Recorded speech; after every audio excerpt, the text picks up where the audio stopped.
so very, very nice to be here, and it's so lovely to see all your smiling faces. Let's have some good chats. Let's have some good talks. Here we go.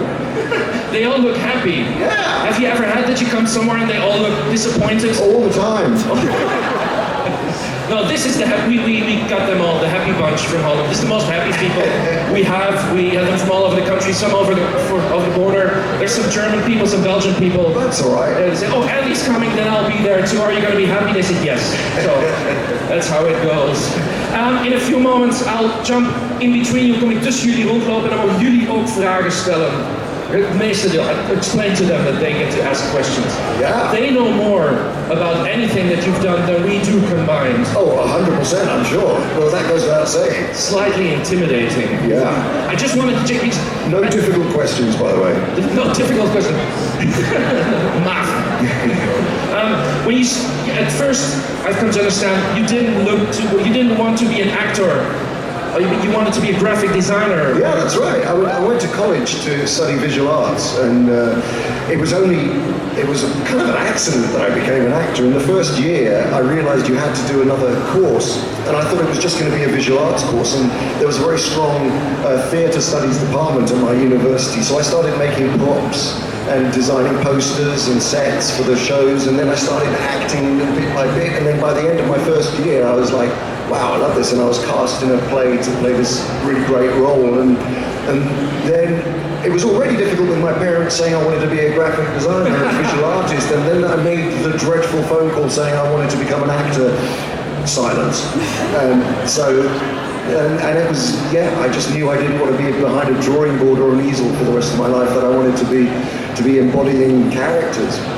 Wow, and you've done greatly so. Your testimony is all these people who are so happy. I'm sure they have many, many questions.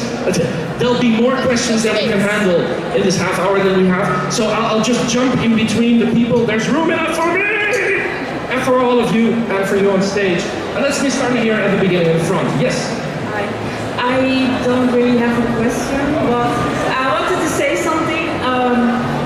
Back in Liverpool, you stayed behind because the line was so long, and my friend actually was in the line and she was panicking and crying because she thought she wasn't able to see you, but you stayed after closing hours, and I just wanted to say how much respect I have for you for doing that, so I'm not disappointing your friends. Oh, that's a pleasure. That's a pleasure. You know, the thing is, we respect you so much. All of the artists and all the films and projects that you are fans of. You know, we respect you so much because of what you give, your passion. So it was a mere gesture of you know, and of thanks to really all the passion that you guys have. I just wanted to thank you for how amazing you portrayed Gollum, and I wanted to ask, there's this theory, the 7 handshake theory, and I'm like one handshake away from the main cast of Lord of the Rings. So if I could shake your hand, that would make me like... This is the easiest request. Thank you so much. Yes, so... Hello. Hey. Hi.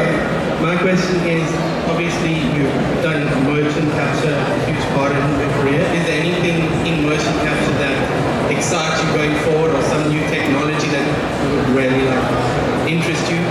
Something like that? Yeah, I mean, the thing is about technology is the motion capture technology, as all kind of film technology in terms of telling stories, it's all about the ideas. It's what I love is when a technology is created to solve a problem.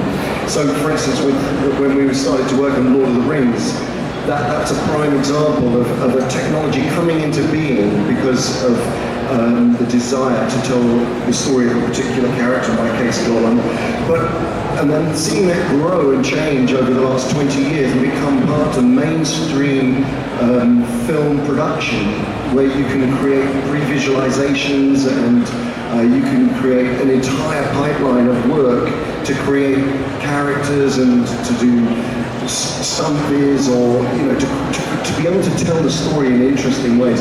One of the things I'm really interested in at the moment is the combination of immersive storytelling and using performance capture and creating not just two-dimensional on-screen experiences, but fully immersive experiences, and that is where it's heading. I really believe that we will, in 10 or 20 years' time, we won't just be watching films and engaging in stories two-dimensionally. We'll be inhabiting these worlds.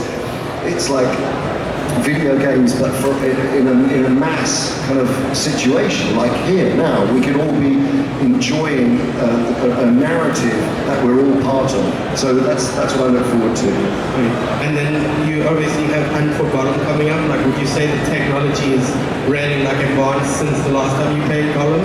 I mean, the essence of what performance capture is, which is an actor in a suit being able to inhabit any role, it is the greatest 21st century tool for an actor it's the end of typecasting. It's all about being able to climb inside the psychology, the emotional content and the physicality of a character. The technology, the essence of it hasn't changed that much. It's just the way we're able to deliver it, we're able to shoot on set now. On locations, we're not tethered to being inside a volume.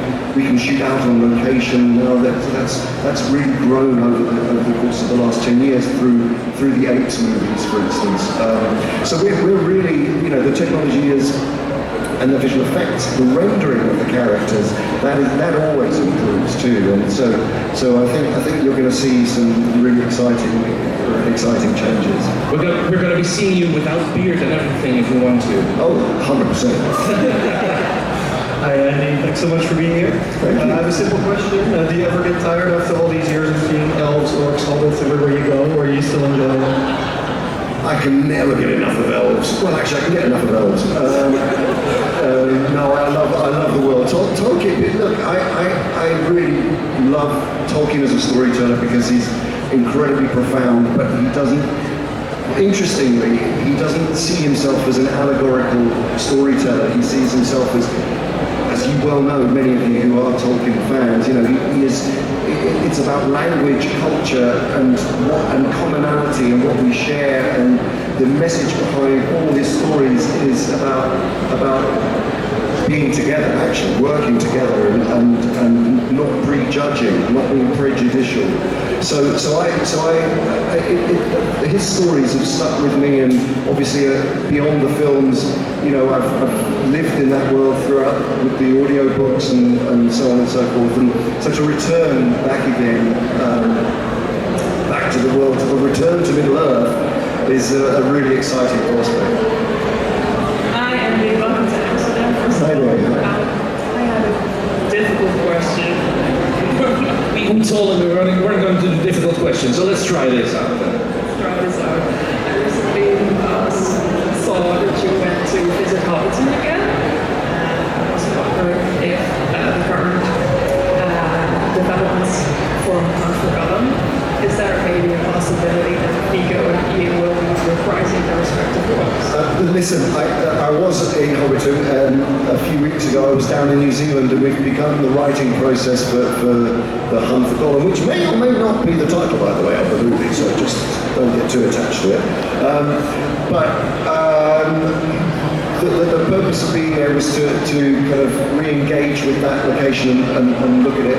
I can't give any information away about casting at the moment. We're so early on in the writing process. But I think I'd like to keep the mystery up, really. I'm not going to tell you anything. Good, we have another question here. Andy, first of all, thanks a lot for what you do. Huge fan. Thank you. My question is, what do you like the most and the least about motion capture? There isn't anything I don't like about it. I mean, the suits get a bit sweaty and smelly. Apart from that, it's just a fantastic way of working. Many people ask me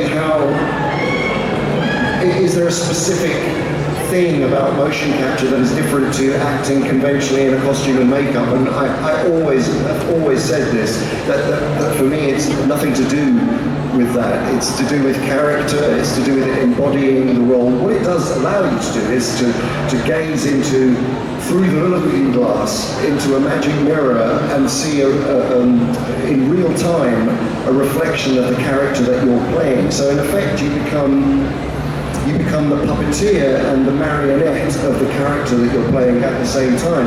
But it's no different to standing in front of a mirror and looking at yourself in costume and makeup when you're creating a character.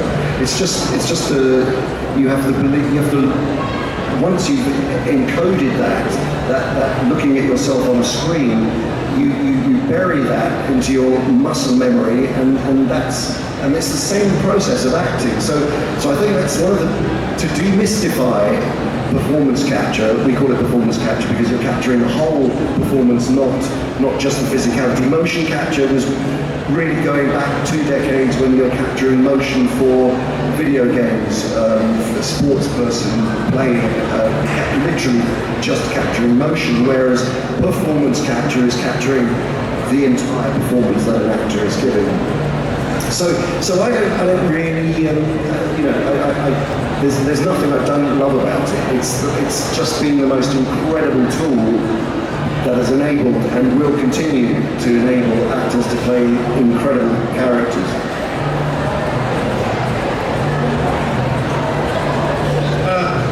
First of all, big fan, thank you for actually being a part of my childhood. First of all, when Lord of the Rings. My question is actually about the Planet of the Apes. If there was any difference for you playing as Caesar instead of Gollum? Oh, well, that's like saying, did you prefer playing Hamlet or Iago? I mean, it's like... Which one did you prefer, Hamlet or Iago? I haven't played Hamlet, but I played Iago, so... I mean, that kind of it goes back to my point. These are two entirely different characters who could not be further apart from each other. You know, you have Caesar is... I mean, I love playing Caesar because firstly, you don't get the chance as an actor ever, really. I can't think of any other actor who's been through the process of playing a character from birth to death over the course of 3 movies. But not only just playing that scope and spectrum of a life, but going through so many emotional changes. You know, Caesar grows up believing that he's a human being trapped in an ape's body. He then leads a rebellion. He then galvanizes, you know, all of this disparate group of apes. He then, you know, as this is going on, he's evolving, both in his intelligence, linguistic skills, his ability to communicate. He's, in effect, physically changing into a more human-like being because of the drug that affected all of the apes. So to have that opportunity to play that character, and then of course the third film is very much is a revenge story about the emotion of losing family, and they're all grounded in a real human emotion, these characters, despite the fact that they're extraordinary looking characters like Gollum. I mean, Gollum, again, is, in terms of playing a character, is someone who is tortured by the power of this thing that he can't harness, but that he is in love with and loves more than he loves himself, but is addicted to it. And so Gollum, when I set off playing that role, was all about the nature of addiction. So for me, it's always finding the true human connection when you're playing a character, even if they're as far-fetched as, you know, a speaking ape or a 3.5-foot ring junkie. Well, first of all, hi. Well, I'm a beginning filmmaker, and in the 5th week of my studies. Oh wow! Yeah. Congrats! And well, of course you're partially a director. Do you have some tips for being a director? Yeah. tip I can give you is value every single person's contribution on the set. There is no hierarchy. Everyone is an organism. It's a big organism. A film set is a massive organism. Everyone involved is focusing their energy on what's going up on the screen. And so always respect every single department's job, from a stand-in to a day player to an AD to an assistant director, the caterers. Everyone is working hard to make this story come together. So that I think is you see it. You see directors who really, and it comes from the top, directors and producers, when they create that atmosphere and it's a happy working environment. And you see everyone pulling together, you can feel it. It's real, And when it's not like that, it's horrible. Over here. Dus als je Smeagol doet, is Smeagol een animatie of speel jij dan? He asked, is Smeagol animated or is that you? So Smeagol is and Gollum.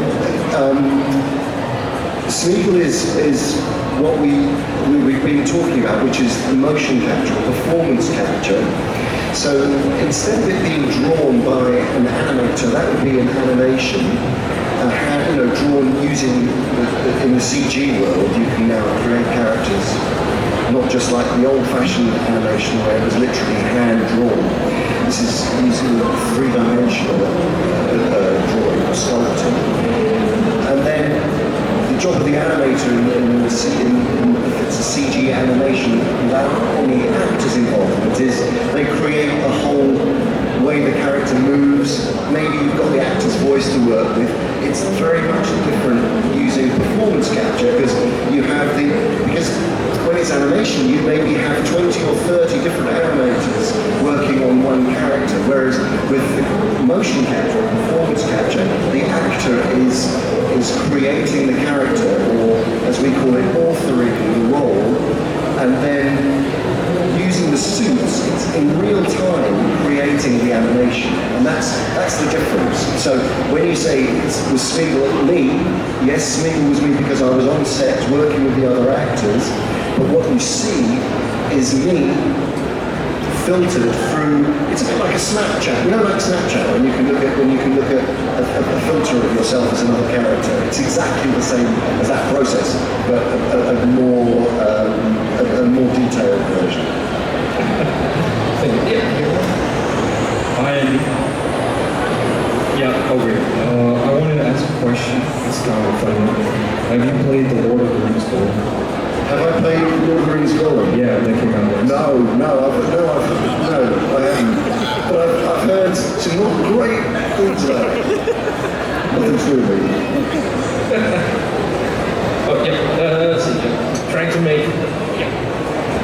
Hi, so you're one of the best actors out there, and I think you should have won an Oscar already. But I was wondering, do you think there should be a separate part for performance capture in the Academy Awards?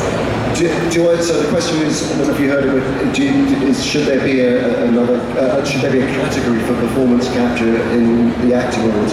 I actually don't believe there should, because as I say, and I reiterate, but there is no difference between digital makeup and costume and physical makeup and costume, and that is really what, and without taking anything away from what animators do and the necessary augmentation that they do, the character is in essence driven by the actor's performance, and so it seems ludicrous to even think of them in a different way.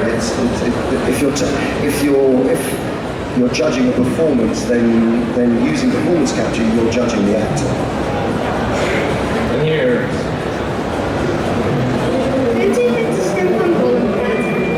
Could you say something in Gollum's voice? Would I say something in Gollum's voice? Well, my precious, where do you want me to start? I could whittle on all day, shattering like Gollum, but that That would be so boring.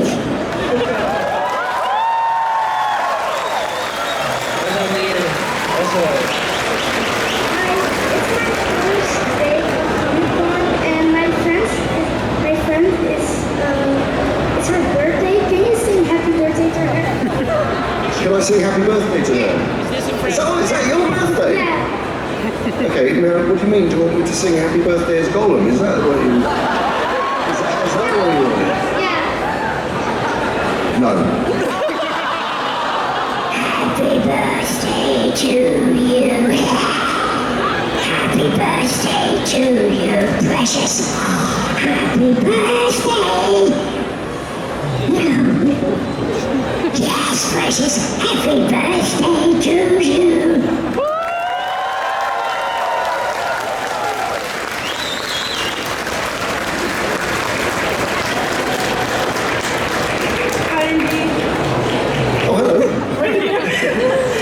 First of all, I wanted to say that I was blessed to meet you and certain four hobbits in Dwarf previously this year, and interaction with you was just incredible. You're the most kindest celebrity I ever was blessed to meet, and the hug and the words you said to me there just healed my heart, and thank you for that. You're incredible. A small question, because besides doing amazing actors and directors work and motion capture and everything, you also narrated audiobooks. And Tolkien's audiobook is just incredible. I still have no idea how you pulled Samwise voice, sounded exactly like Sean Astin. It's incredible. Are there any audiobooks you would dream of narrating?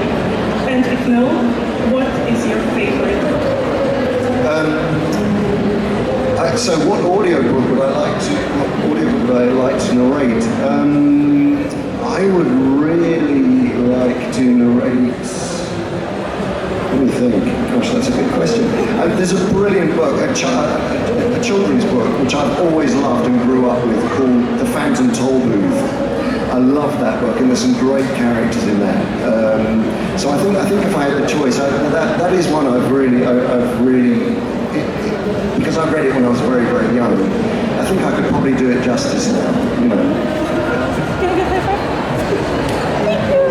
And then here. Hey, what's up? Hey. How's it going? Good. What was favorite part doing Caesar in a trilogy of the Planet of the Apes? What was my favourite part of the trilogy of the Planet of the Apes? I think the most complex for me really was the war for the Planet of the Apes and Caesar's journey into this self-destructive revenge mode, and taking the character down that route, and then coming to the point where he could exact his revenge on the perpetrator, and then realizing that he was, in fact, he realized that this was going to get him nowhere. He could not forgive himself, and so he stops himself from exacting revenge. And I think that the build up to that was really challenging, and I was lucky enough to work opposite my very good friend Woody Harrelson, who's just incredible in the movie, and we've worked together on many projects since. But those scenes were really, they were interesting scenes. We were just wondering, because my girlfriend and I really loved you in Andor, and we were wondering, because it's so different from the stuff you traditionally played, what was it like to play something in the Star Wars universe? Well, I'd already been in the Star Wars universe, so it was a great shock to me when they came and asked me to come back as another character, because there were so many theories about Snoke. I thought this is going to really confuse the hell out of people, and they're probably going to think, oh, is this guy in some weird way connected to Snoke, you know? So I was a bit apprehensive, but I really loved the character of King Aloy, and I sort of based him on a real person. My brother-in-law, who was a shop steward. He was a very strong kind of union man, a printer in the printing industry in the 80s and 90s, who kind of lost his way. And for me, Kino Loy, that the journey of someone who was highly principled, who fought for workers' rights, who was fighting all the time for and then obviously sent to prison where he lost his will to care about other people and was just focused on doing his time, getting out, and not thinking about the greater good for the common cause, and then going through the journey of finding himself again. That for me was such a lovely journey to be able to play, and kind of the aspect of heroism in the character, which is unsuspecting, and I really found that hugely. The great thing about Tony Gilroy's series, Andor, is that he said, I am writing about fascism. I'm writing about fascism, but I'm able to set it in a world that speaks to millions of people. And those kinds of stories are the things that really interest me, that as an actor and as a director, where you can tell a greater story, but in a world that people will a lot of people will be interested in experiencing that story. Here, and 2 more questions, and then we are at the end of our time. No! Yes, oh, well, let's see. 2 more questions. First, this one. Did you think you would play Gollum again after Lord of the Rings was finished? Do I think I'll play Gollum again when Lord of the Rings is finished? When the original trilogy was finished, did you expect yourself playing Gollum again? No, not for a second. I thought that was the end of it. I really did think, and this is quite an interesting point. I thought that experience, the creation of that technology to play that part was it. It was over. And then during the Return of the King pickups, we were shooting new scenes for the Return of the King, because we shot all the films together, but then for each film we did a few months of pickups, but it was during that period that Peter Jackson asked me to play King Kong, and it was like, suddenly I realized that this technology was this gateway to an endless amount of characters. And I'll get back to your question, but the point being, I thought that technology would, my experience of working with that technology would be over with the films. And little did I know that it would not only excite me enough to be a spokesperson for it, but to play so many different characters using that technology, and to start a company that works with that technology to enable actors, of all kinds, to come and play characters they wouldn't necessarily be cast as, so that opened up a whole new world. And then just to finish off with your question, I never, when we went into The Hobbit, of course I knew I was going to be returning, because the Riddles in the Dark passage was obviously going to be featured in that. But after that, I thought, that's it with Gollum, surely, that's it. Apart from reading Donald Trump's tweets. I thought that was it. And then lo and behold, this is the gift that keeps on giving, because here I am returning to Middle-earth, going back, playing the character, and this time directing the movie. So it's a real, Gollum is very close to me, and I can't really escape him. Hello, Andy. Hello. Thanks for being here. Thank you. So I'm a massive fan of Andor, and for example, also the stuff we have on program, and it's amazing. So Jamie Luna, for example, in interviews last year or so, he said it was really exhausting to be on the Narkina 5 set. So can you talk a little bit about you and the cast and crew? How much time did you guys spend on the Narkina 5 set? Yeah, the most amazing thing about how many people here have seen Andor, by the way? Oh, nobody knows. So it was an incredible set. It was a physical set which was huge at Pinewood Studios, and it was the whole prison the factory, the cells, the prison cells, the walkways in between. It was difficult, and I know why he thinks it's difficult, because we could not get out of that place. It was like being in prison with 50 to 60 other men in white suits where you feel completely dehumanized, in bare feet on metal floors for weeks and weeks and weeks and weeks, and there wasn't, you just couldn't escape that. There was no private space, and so it had a really, it had the effect that it was designed to have, which is to dehumanize and make you feel, worthless and a machine and an automaton. And it really did affect all of us, because for most times as an actor, you shoot the scene, you can go and sit off set somewhere, or you can go back to your trailer. We couldn't do that because of COVID restrictions. They wanted to keep us, every time we finished a scene, we put our masks on. Those protocols were in place. So it was a very tense and difficult time. But we were literally in these walkways, which were like test tubes. They were like tiny little tubes. So it was very claustrophobic, and it drove you a little bit nuts, we tried to enjoy as much as we could, but it was tough. It was tough going. Well, I'm back on stage. Oh, look at you! Look at me! Oh, here I am. I'm sure there's like hundreds of maybe thousands of questions that people would like to ask you, but you're busy today. I've got a couple of things on, He's here today. There's a big banner and your head is on it, so your head is on it, I suppose. Yeah. Not just Gollum and Caesar. So they can find you there and ask any more questions if they have any. Absolutely, yeah, please. I'd like to thank them all for all the questions that they have. Absolutely brilliant, thank you. And thank you, Andy.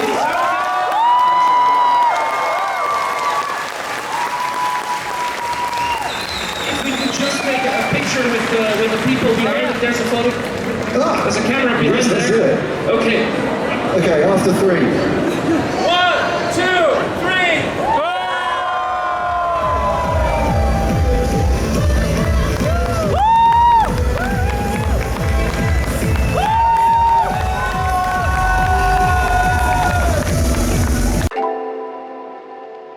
Woo!